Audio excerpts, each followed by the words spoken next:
Whoa, ho! I bid you all a humble welcome to my channel for my new graphic novel entitled ISYS Omega.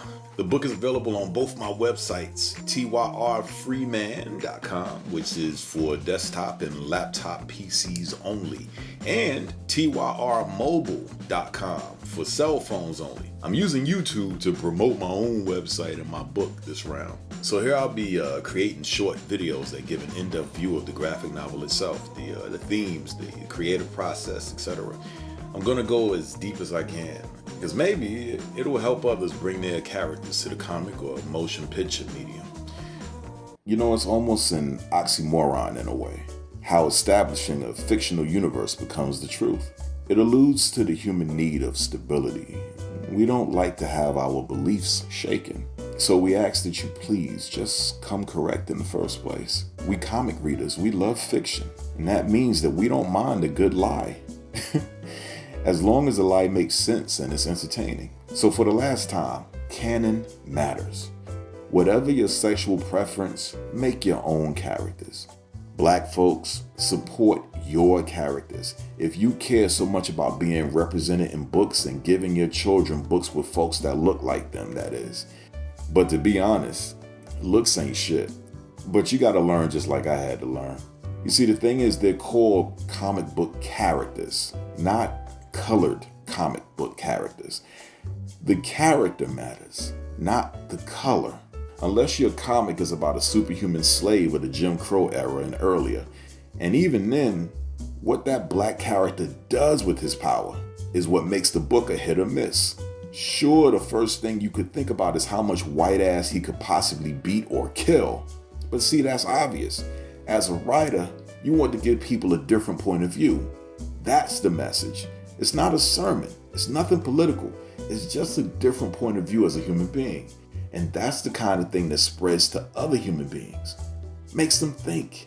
And once you make another human being think, then who knows what that human being will actually do in reality. He can become inspired to create the first actual Iron Man suit or some crazy shit out of comic books and into reality just like that. That is how art is powerful. That is why art can transform a society. You don't just paint the Mona Lisa and then society's changed. No, you paint a thought-provoking picture and then one person looks at it and says, holy hell, this is great, or this has me thinking about all kinds of wild shit. I gotta tell other people to look at this. That's how it happened. That's how it works. That's why art is powerful. But it starts with one person with an idea. And you put that idea on a surface. It could be paper, it could be canvas.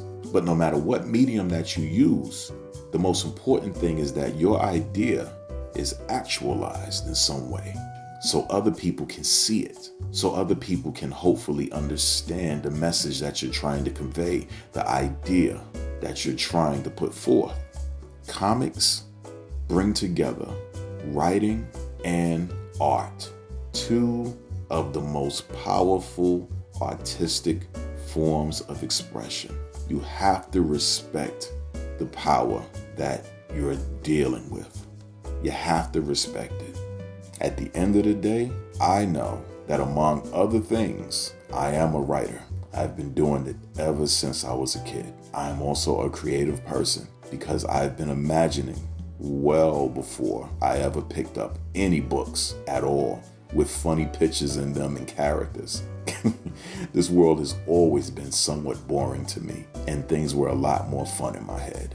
But the thing is, I know who I am, and I know what I am, and I know how powerful a good imagination can possibly be, as long as you can show people your vision. I don't take my power lightly. And as Spider-Man, that taught me with great power comes responsibility. It's not the fact that you're putting messages in comics. It's about what the message is actually saying.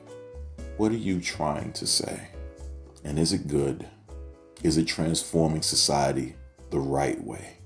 Because at the end of the day, you know what right is and you know what wrong is.